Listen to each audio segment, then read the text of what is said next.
Aqui nesse painel, a gente vai falar sobre economia de baixo carbono, caminhos para uma Amazônia sustentável. E para isso eu tenho pessoas muito especiais, de representantes de empresas, de órgãos que nos acompanharam ao longo de todo esse ano na jornada COP+, Felipe Albuquerque, que é diretor de sustentabilidade da Bayer. Felipe, obrigada pela presença.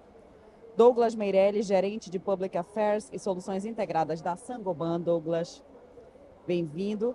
Isabela Morbach, que é CEO da CCS Brasil e sócia da área de energia e descarbonização do Costa Rodrigues Advogados. Sejam todos muito bem-vindos. Obrigada por, já nos últimos momentos da COP, estarem com energia ainda para bater papo com a gente, uma agenda lotadíssima. E é um tema extremamente importante, um dos pilares da COP, um dos pilares de tudo que a gente tem trabalhado. E eu queria começar primeiro com a Isabela. Isabela, quando a gente fala de uma economia de baixo carbono e tudo que tem sido discutido, o que você já conseguiu enxergar da COP como resultado das discussões, dos conteúdos produzidos, do que você tem acompanhado das reuniões, das plenárias? O que a gente pode adiantar que já podemos dar um check, ou não tem nada ainda? Bom Bom, dia. bom dia. Primeiro, obrigada pelo convite, por ter me deixado participar nesses últimos 2 anos, junto com a FIEPA. Acho que, bom, dizer que já tem, ainda não tem, porque na Copa a gente diz literalmente que só termina quando acaba. Porque as negociações, a gente está exatamente no momento das negociações, onde a gente não sabe o que vai sair, tudo ficou cinzento, porque agora está todo mundo intocado, negociando literalmente. Porque agora a gente quer ver o resultado. Eu acho que a COP, independente da negociação, para a Amazônia, e não só para a Amazônia se olhando, mas para o mundo olhando a Amazônia, ela já tem um resultado incrível. Primeiro, o fato da gente ter feito a COP, entregue a COP e ela ter dado muito certo. Acho que ninguém vai discutir que a gente não entregou uma COP linda, completa, e que todas as preocupações do mundo e do Brasil em relação à COP na Amazônia foram superadas. Por que eu acho que isso é importante? Porque a gente vê nos corredores, e aqui a gente estava conversando 1 minuto atrás, que olhar para a Amazônia e deixar um legado na COP não é vir fazer um evento, é pensar como a gente envolve a sociedade civil e a gente vê a Green Zone lotada diariamente de gente e como a gente deixa alguma herança para a cidade, para a Amazônia e para as discussões. Então, acho que esse é um ponto que, quando a gente está falando mesmo de descarbonização, ter esse conhecimento, compartilhar esse conhecimento, envolver a sociedade civil, a parte sócio do ESG, é muito importante. Então, acho que esse é um ponto muito importante do que a gente está discutindo aqui. A segunda coisa é que, voltando para as negociações que não estamos fechadas, é a discussão de financiamento. Está todo mundo discutindo financiamento, está todo mundo discutindo financiamento para adaptação, que é um tema muito importante, mas a gente ainda não tem resultado. O que a gente pode dizer que tem de resultado é uma articulação forte, uma pressão muito forte sobre os negociadores e sobre os países desenvolvidos de bancar essa conta e de que não tem países, vocês não querem dar o dinheiro, tudo bem, mas vocês vão ter que bancar a decisão de não dar o dinheiro. Não tem mais. Ai, precisa de procedimento. Não, a gente vai fechar o procedimento aqui. E a mensagem é: se a gente não definir como o dinheiro vai ser repassado, significa que vocês não querem dar esse dinheiro. Então, eu ainda estou enxergando o copo meio cheio em termos de negociação. Eu acho que vai sair alguma coisa, porque vai ser muito feio se não sair para os países desenvolvidos, não para a gente, e não para a presidência da COP. Mas, de todo jeito, eu acho que a gente já viu a discussão sendo centralizada nos países em desenvolvimento e países pobres. Isso é um ganho enorme. Todo esse chique-puxa que a gente está vendo na Copa, ele está relacionado com o fato de, sim, os países desenvolvidos estarem perdendo, de alguma forma, força na discussão, porque os países em desenvolvimento e países pobres estão colocando pressão e falando e comunicando que eles têm que ser decisores. mas a gente vai ter que ver o que vai sair no sábado. Teoricamente amanhã, mas no sábado provavelmente. Pode continuar a mesma COP? O pessoal estava falando, é possível Todo se ano estender? continua. Basicamente todo ano continua. O que a gente está ouvindo nos corredores agora é que as negociações vão até segunda. Isso é muito incomum. Normalmente vai até sábado, tarde da noite. Mas vamos ver. Talvez o calor e todo mundo querendo resolver. Apresse um pouquinho. Apresse um pouquinho.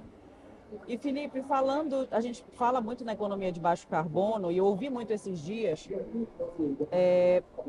alguns pilares, rastreabilidade, descarbonização como pilar do desenvolvimento sustentável. Como é que a Bayer enxerga isso? Oi, Nara. Tudo bem? Estão me ouvindo? Benzinho. Tá bom, beleza. Meu fone tá meio esquisitinho aqui. Mas vamos que vamos. Bom, primeiro, obrigado por esse convite, por estar aqui discutindo, conversando e estamos fechando aí terceira semana aqui de COP no final do dia. Teve a pré-COP aqui, né? A cúpula aqui. Então, estava contando para a Isabela, a gente está desde o dia 3 aqui.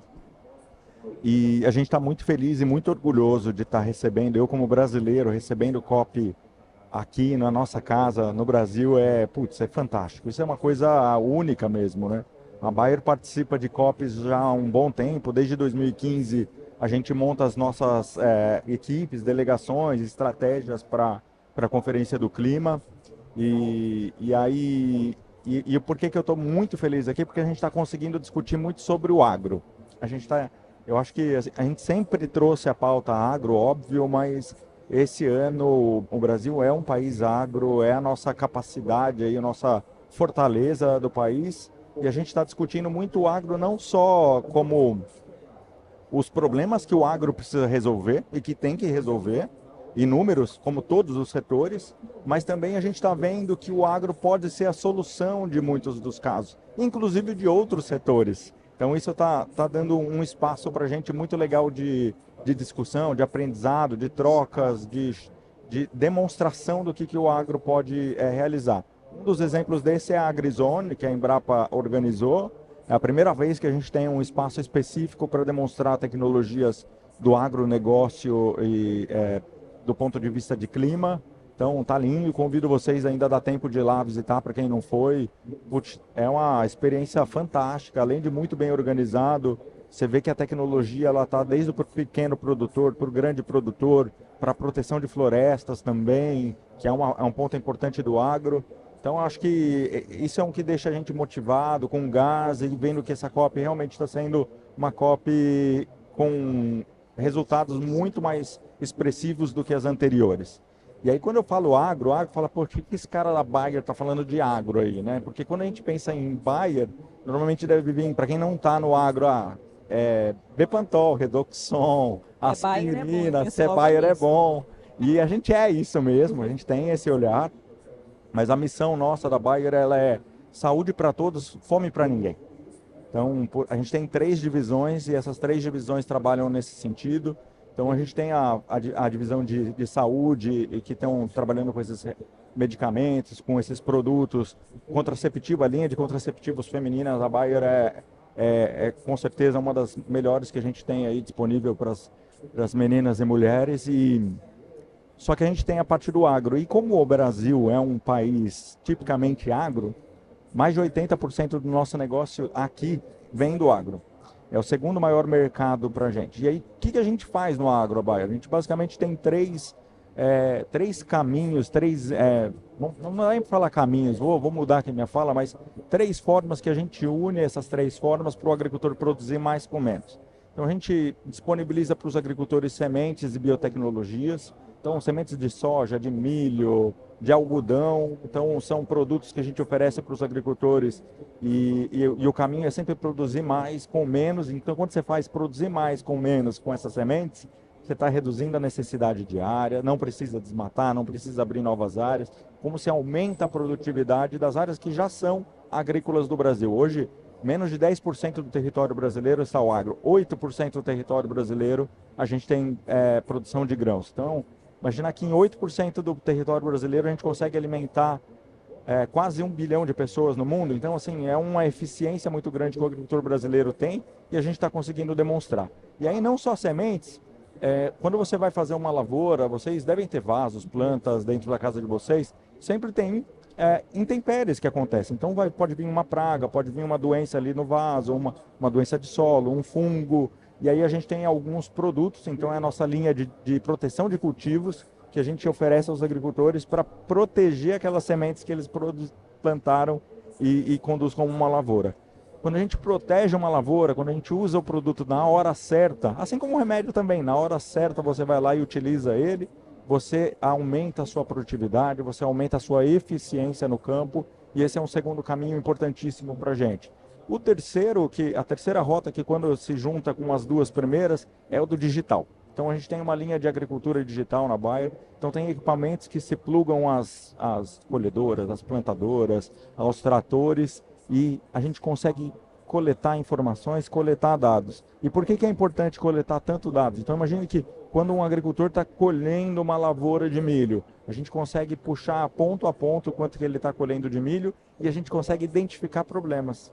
Então a gente consegue identificar numa área grande aonde tem pontos de problema de colheita, onde ele está colhendo mais, onde ele está colhendo menos, e usando a inteligência artificial, utilizando Big Data, usando todo esse arcabouço de conhecimento dos nossos técnicos, a gente consegue dar uma recomendação melhor para o agricultor. Então a gente fala assim, opa, ali tem um problema, ali talvez a gente tenha que mudar uma dose de um produto, ali talvez não precisa aplicar um produto, ali você pode plantar aquela semente de uma forma mais próxima, mais larga, a população de plantas naquele olhar, e aí você ajuda o agricultor a usar melhor os nossos produtos de uma forma que ele vai extrair mais produtividade daquela mesma área, usando menos insumo. E quando a gente fala de usar menos insumo, usar de forma inteligente e racional, você está consumindo combustível, você está diminuindo água, você está dando maior margem financeira para o agricultor. No final do dia, o que é isso para a gente? É sustentabilidade. Então a gente está tendo oportunidades, e essa é uma, de mostrar não só para quem conhece do agro, para quem está no agro,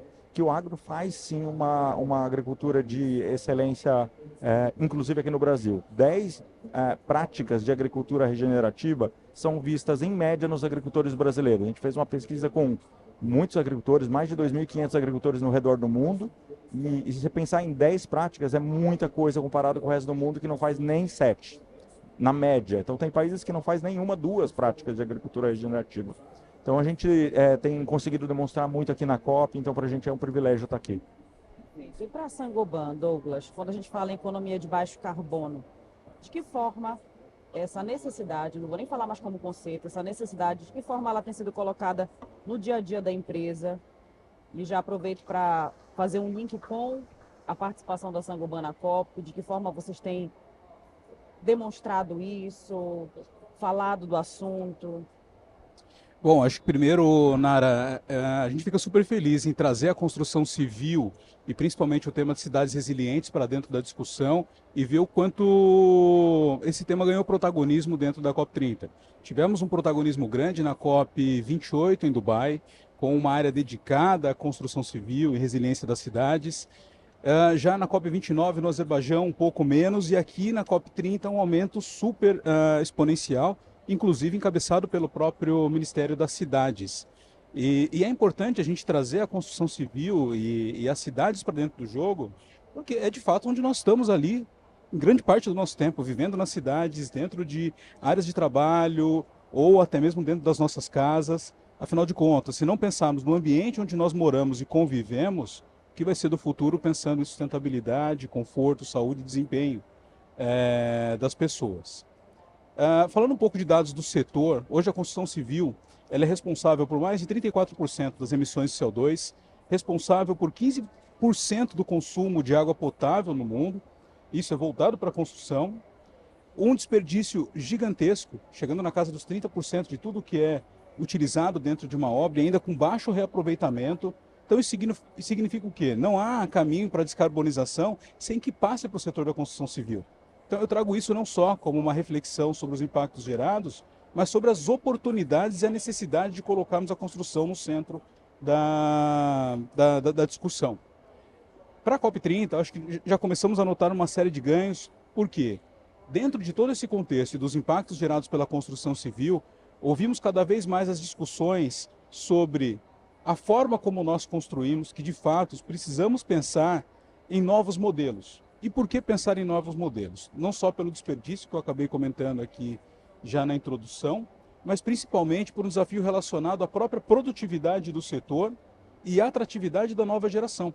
A construção civil, a todo ano, ela vem perdendo cada vez mais a mão de obra para outros setores, principalmente para setores mais digitalizados, como, por exemplo, metodologias de entregas por aplicativo, seja por transporte por aplicativo, e cada vez mais a nova geração passa a se desinteressar pelo setor da construção.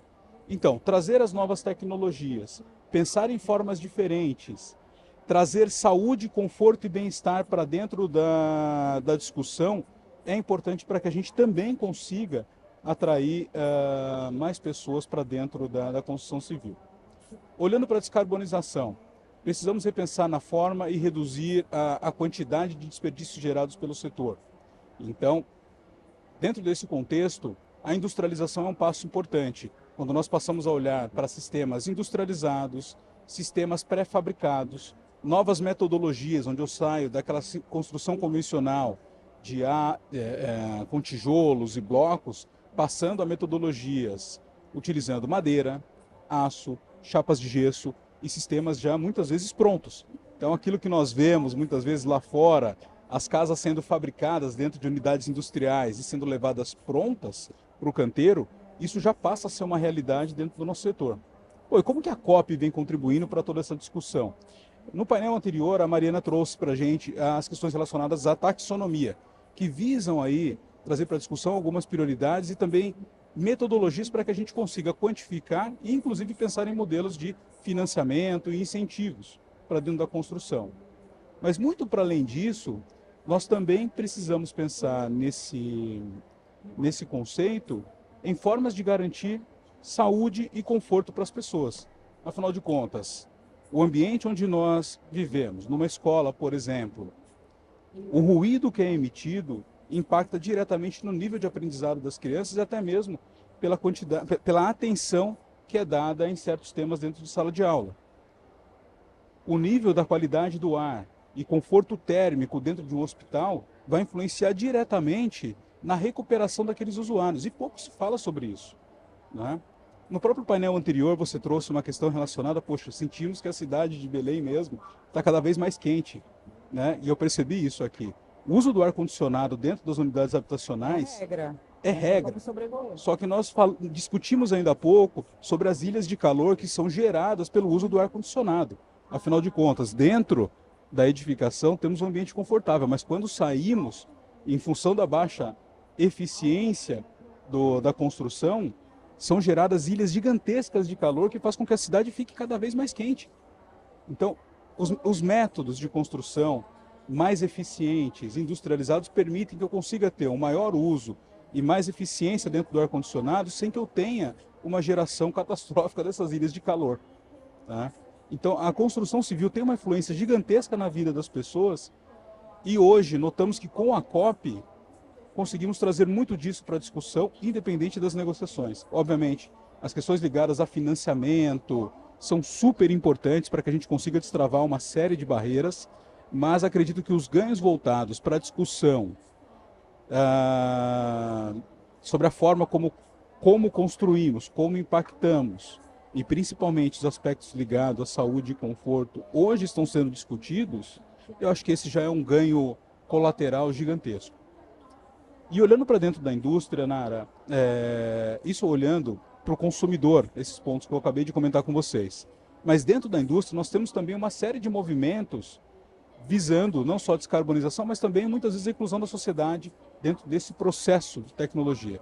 Muitas das nossas fábricas hoje nós estamos presentes aqui com 58 unidades fabris, plantas no Brasil, e mais 51 centros de distribuição operando no país, né? Hoje as nossas unidades já estão passando por um sistema de migração, buscando biomassa, já estamos trabalhando num processo também que visa circularidade e reintegração desses resíduos dentro do nosso processo industrial. Um exemplo é o uso do vidro. Hoje nós temos uma joint venture com uma empresa chamada Masfix, que visa fazer a coleta dos vidros no mercado, aqueles vidros que já não são mais utilizados pelo mercado, e reintroduzindo dentro do novo processo. seja para a fabricação de vidros para a construção civil ou até mesmo vidros automotivos. Nós temos hoje em São Paulo um processo ainda embrionário, mas que já em escala bastante avançada em outros países, de reciclagem de gesso. Para quem não sabe, o gesso hoje ele é um dos vilões da construção, né? E hoje esse processo ele visa o quê? Fazer a coleta dentro da obra e a recuperação dentro do nosso processo industrial. Mas para que a gente consiga avançar nesses projetos, é indispensável que a gente consiga engajar o setor, engajar toda a cadeia, para que consigamos cada vez mais escala para vencer não só as barreiras relacionadas à segregação e reaproveitamento desses resíduos, mas também as barreiras logísticas que nós temos no nosso país. Então, hoje nós olhamos a COP em diversas perspectivas, olhar industrial e um olhar mercado, onde nós temos uma influência gigantesca nessa mudança do processo de construção. Isabela, eu vou sempre te ter como ponto focal para saber dos fuxicos da COP, o que a gente pode esperar, porque a Isabela está em todos os meios. Isabela, falando de economia de baixo carbono, a gente está falando da COP, que é a COP da implementação. Você falou que vai ficar muito feio para os países desenvolvidos se realmente a gente não tiver esse retorno deles em relação ao financiamento.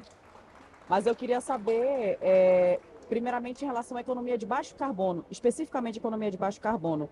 O que você, que está à frente do CCS, que acompanha esse processo há tanto tempo, o que você espera que saia de resultado da COP, que vai ser fundamental para que a gente tenha realmente um caminho acelerado para a descarbonização? Porque a gente está no meio de um turbilhão, falando aí de margem equatorial, falando de transição energética, eles trazem os vieses de setores diferentes, mas o que você esperaria? Pergunta de milhões essa. Seria importantíssimo nesse processo. Pergunta de muitos milhões. Bom, eu acho que assim, a primeira coisa que todo mundo espera, e tô 100% alinhada aqui com a tua fala, é entender para onde vai o dinheiro. Então, entender o caminho do dinheiro, e é um pouco isso que a gente está discutindo hoje, porque o valor teórico já está definido desde a COP passada. A gente precisa definir qual é o procedimento e quais são os critérios para a gente gastar esse dinheiro. Isso é um pouco um mapa do tesouro, porque vai dar clareza para se, por exemplo, o setor de construção civil pode acessar esse dinheiro. Isso vai dar clareza para quanto vai para soluções baseadas na natureza. Isso também vai dar clareza para como vai ser a transição energética. Então, acho que o financiamento é o tema que todo mundo está esperando, porque nada do que a gente está discutindo, literalmente nada, se faz sem dinheiro. E o se faz sem dinheiro não é só ter a origem de um investimento, mas é o quanto isso vai impactar mais ou menos a economia dos países e a população. Porque é isso, todo mundo quer uma construção civil de baixo carbono, sustentável, mas alguém está disposto a pagar o dobro por um imóvel? Não está. Então, como é que a gente equilibra esse gasto? Todo mundo quer uma agricultura de baixo carbono, é muito bom que tenha. O Brasil está na fronteira disso. Alguém quer pagar o dobro do quilo de tomate, pelo mesmo quilo de tomate? Não quer. Então, acho que tem um pouco esse equilíbrio que a gente vai precisar encontrar. Então, o dinheiro é realmente o mapa do tesouro. A gente tem uma discussão, estou aqui olhando para o carro, muito importante sobre o caminho para se afastar dos combustíveis fósseis. Esse é um tema sempre muito duro, porque precisa de muito pragmatismo para discutir. É claro que acho que todo mundo concorda que a gente precisa fazer esse caminho, mas esse caminho vai ser em 1 ano ou vai ser em 50? E existe um meio do caminho, existe uma transição no meio, que a gente quer se afastar dos combustíveis fósseis ou a gente quer descarbonizar essa cadeia? Acho que essa é uma pergunta muito importante que pouca gente se faz. A gente tem soluções de descarbonização do uso de combustíveis fósseis, é óbvio que eu tenho conflitos de interesse que representam uma dessas soluções. Tem, ela custa caro. Então, de novo, volta o dinheiro, quem vai pagar por isso? Aqui existe uma grande expectativa sobre esse roadmap para afastamento dos combustíveis fósseis para além do financiamento, esse para mim é um ponto muito importante, porque ele vai indicar para a gente o quão pragmático nós estamos sendo. Porque, sim, existe uma pressão da sociedade importante, ela é sempre importante, é sempre um equilíbrio, eu quero mais, outro quer menos, e a gente se encontra no meio disso. Mas o resultado disso vai dizer também o quanto a sociedade vai ser impactada economicamente. Porque a solução de substituição dos combustíveis fósseis, ela é muito difícil. E ela não é difícil à toa. Os combustíveis fósseis têm um poder energético que não é encontrado em outro lugar, que nos dá uma estabilidade. Nós temos uma economia centenária baseada neles. A gente vai fazer assim para substituir? Não vai. Então, acho que esse é um outro ponto. E te confesso que eu já conversei com as mais diversas pessoas e está todo mundo esperando esse texto. E também para entender se ele não é uma peça de marketing, vamos dizer assim. Porque é isso, como ele é muito difícil de se fazer, é por isso que a gente ainda não viu esse texto, porque ele é um texto difícil de construir. Então, essa é outra expectativa. A terceira expectativa, e no fim do dia, o que a gente está discutindo aqui, gente, de fofoca entre aspas? A gente está discutindo o que a gente está chamando de agenda paralela criada pela presidência da COP. Porque a gente tem aqueles temas que entraram na agenda formal, que estão sendo discutidos em salas de reunião, e o que estrategicamente a presidência da COP colocou como agenda paralela, que é financiamento para adaptação, transparência, que é isso. Tudo isso que a gente está discutindo exige um baita esforço de explicação e de demonstração do que a gente está fazendo. E não é simples. E a terceira, afastamento dos combustíveis fósseis, o roadmap. E o terceiro é uma coisa que eu acho que está ganhando pouco espaço e que a gente devia estar muito atento, que são as medidas de comércio. Isso está na agenda paralela. As medidas de comércio unilaterais dos países relacionadas a mudanças climáticas. O que significa na prática? Quem é indústria deve saber melhor do que eu. CBAM foi um super tema nos últimos anos. Para quem não sabe o que é CBAM, é taxação de fronteira da União Europeia por vazamento de carbono. A gente está vendo um movimento muito importante, e aqui muito relacionado a carbono, de precificação de carbono na fronteira. O que isso significa? Para além dos mercados de carbonos internos, os países estão criando uma taxa para taxar, obviamente, produtos que entram nos seus países e não se descarbonizaram. Isso é uma baita proteção de comércio doméstico. Então, ali deveria ser uma discussão meio igual a MC. Deram um nome para não ser taxação, porque taxação passa pela MC, a gente é criativo. Mas esse é um tema que está sendo super discutido, porque o que está acontecendo no momento, para eu passar aqui minha fala? Muitos países tomaram a vanguarda de se descarbonizar. A União Europeia é um exemplo de bloco econômico que tomou a decisão de se descarbonizar. E o que aconteceu? A indústria perdeu competitividade.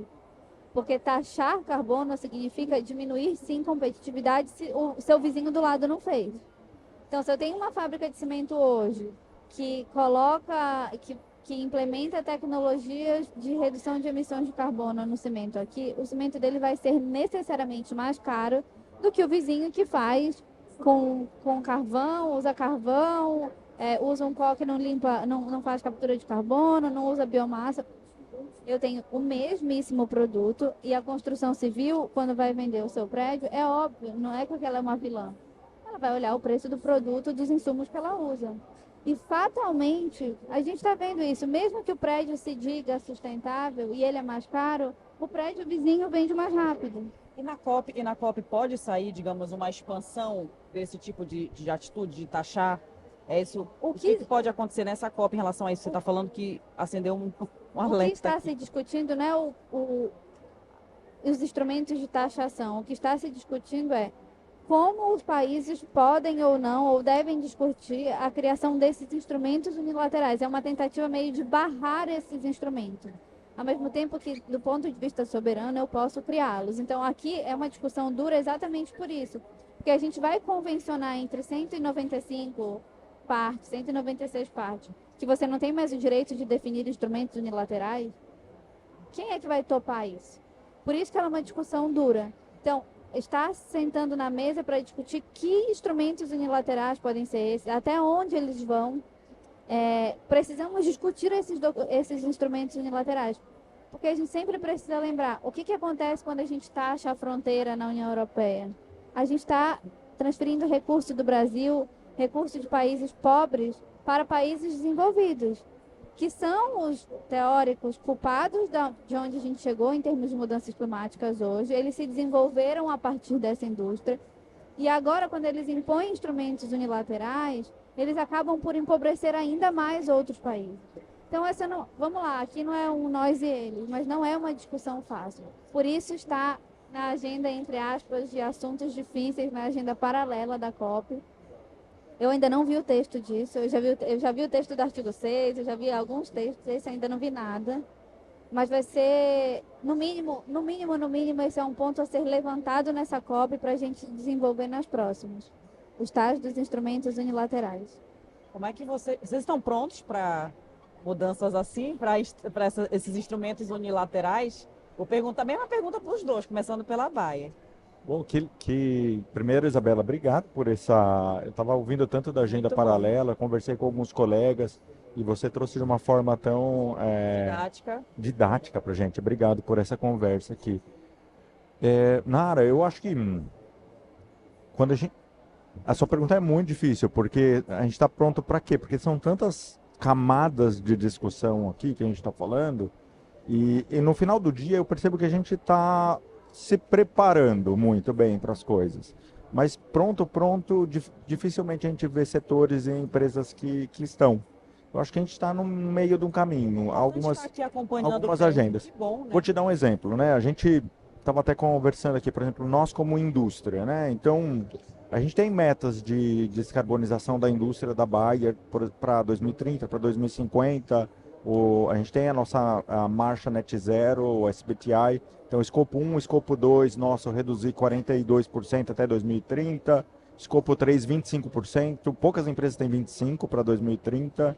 Algumas nem têm escopo 3, né? Então, a gente tem avançado já legal nessa pauta. Semana passada, a gente bateu a nossa energia 100% renovável já dentro de casa da Bayer do Brasil, né? Não da Bayer Global, mas da Bayer do Brasil.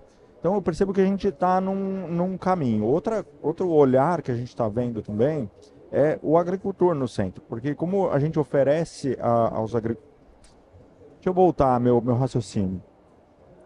E uma das coisas muito legais dessa COP, a gente está conseguindo participar de iniciativas multissetoriais. Então, por exemplo, esse painel aqui é um excelente exemplo disso, né? Você vê construção civil, agronegócio, a gente conseguir conversar juntos e apresentar. A SBCOP, que a própria CNI organizou, vários setores trazendo seu posicionamento, a jornada COP+, da FIEPA também, que a gente pôde também discutir com vários setores e outras que a gente tem participado.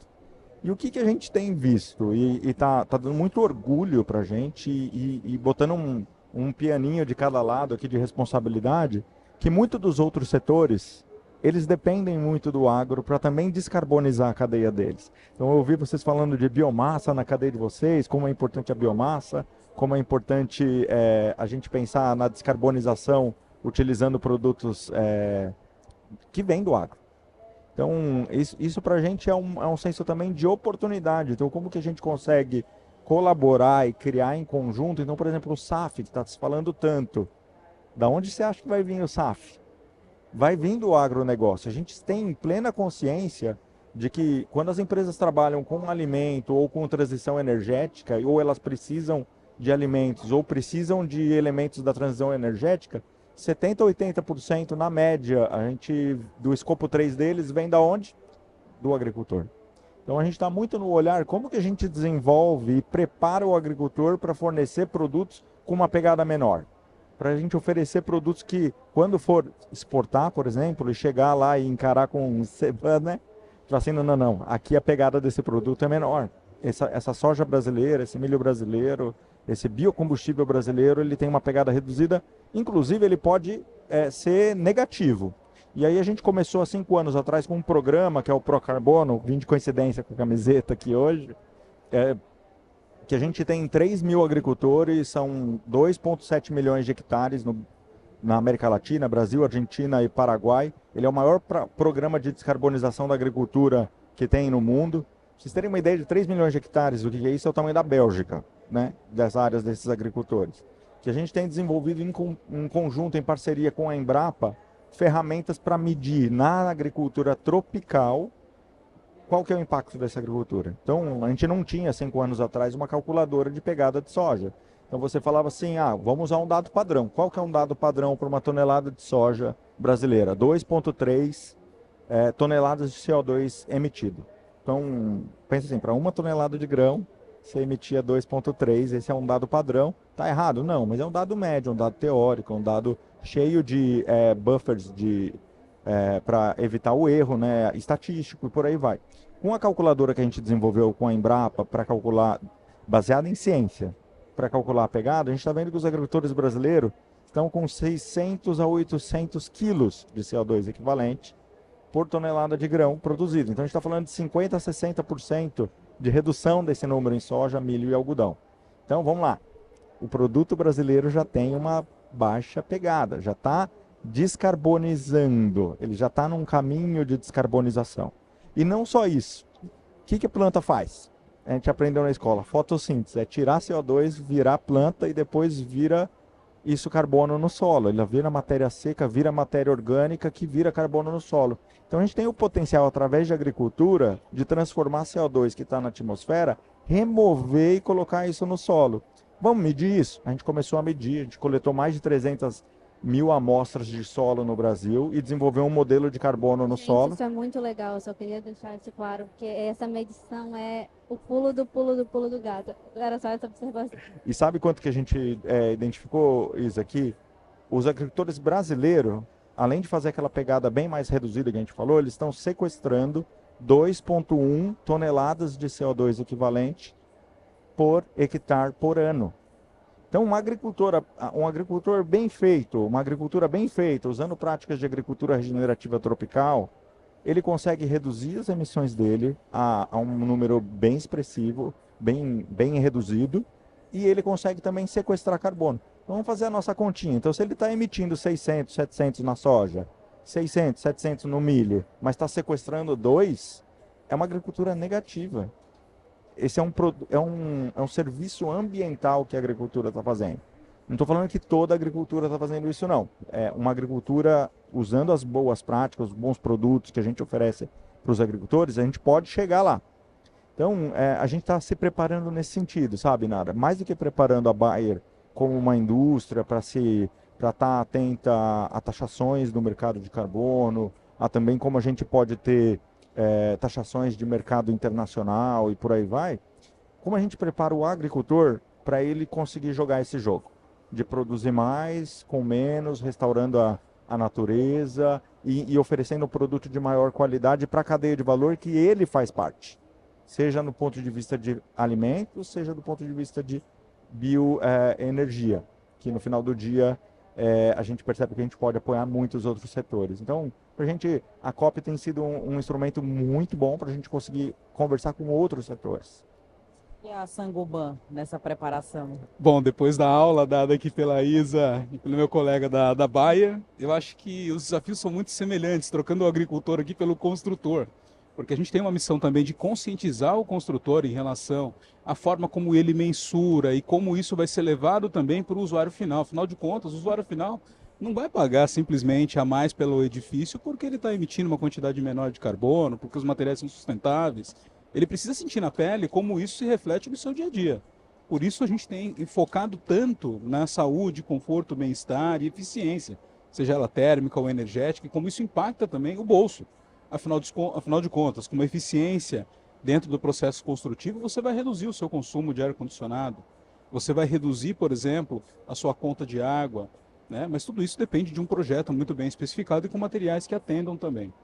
Quando nós olhamos para a indústria, acho que a gente tem alguns desafios adicionais, não só na implementação de novas tecnologias. A biomassa hoje, ela é sem dúvidas um dos caminhos, principalmente olhando aqui para a região norte do país. Nós temos uma unidade aqui de Benevides que já foi 100% convertida para uso do caroço de açaí como fonte de biomassa para secagem da areia na unidade de argamassas. E já estamos com um estudo para levarmos também essa mesma iniciativa para outros estados. para a região de Manaus e também para a Bahia, né? Além de comportar uma outra planta aqui na região de Belém. Mas aí encontramos com outros desafios. Por exemplo, como eu consigo estabelecer uma cadeia segura, como toda grande corporação, os processos de compliance são complexos e burocráticos, e eu preciso trazer a sociedade e preparar também muitas vezes a cooperativa para que elas consigam ter um nível de atendimento para o fornecimento para as grandes indústrias e para a grande cadeia. Então, acho que esses diálogos que nós temos fomentado dentro da COP são super importantes. Nós temos nos aproximado muito do Sindifrutas, trazendo empresas do produtoras de açaí na região para entendermos como que a gente consegue fomentar ainda mais essa cadeia, né? Mas para isso, temos um papel ali junto à sociedade, trazemos a cooperativa para dentro do jogo, mas também trazer o poder público, porque a regulamentação é parte essencial nisso, seja com incentivos, sejam com projetos específicos para que a gente consiga fomentar de forma conjunta as iniciativas de fonte de biomassa. Em São Paulo isso já tem avançado, então em algumas das nossas unidades, por exemplo, nós já estamos fazendo uma conversão do GLP para o uso do biometano, né, e avançando de forma bastante significativa em algumas das unidades. Temos uma unidade de fabricação de tubos de aço de ferro fundido, onde hoje cultivamos também uma floresta de aproximadamente 18 mil hectares de plantação de eucalipto para poder abastecer essa unidade, é o que você comentou, né? Então a gente precisa também fazer o sequestro do carbono, né, a compensação, precisamos pensar nisso de alguma forma. Mas o desafio para que a gente consiga atender o Net Zero 2050, ele é gigantesco. E precisamos olhar sim para dentro do nosso processo, precisamos buscar essa parceria público-privada, a regulamentação é parte essencial dentro desse processo. Olharmos para o mercado com relação à medição, acompanhamento e pensando muito na capacitação também do mercado para que ele esteja apto a ter esse desempenho. E, de novo, olhando para o mercado, o poder público também é essencial, porque, de certa forma, alguns estados já estão à frente. Não sei se todos conhecem, o Sinduscon São Paulo lançou a CE Carbon, que é uma calculadora gratuita, disponível para o mercado, onde todos podem acessar e fazer um inventariado de carbono.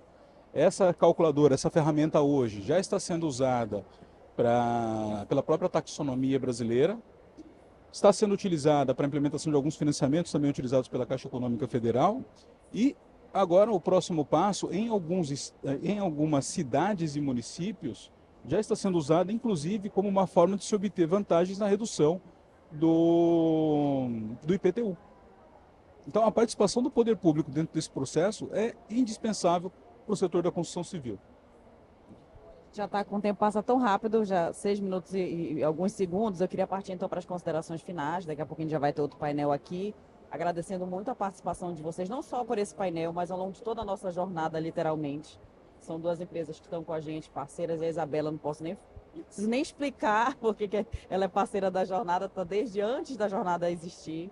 Então, muito obrigada aos três e começar pelo Felipe aqui as considerações finais em relação a tudo isso que a gente está vivendo, expectativa também.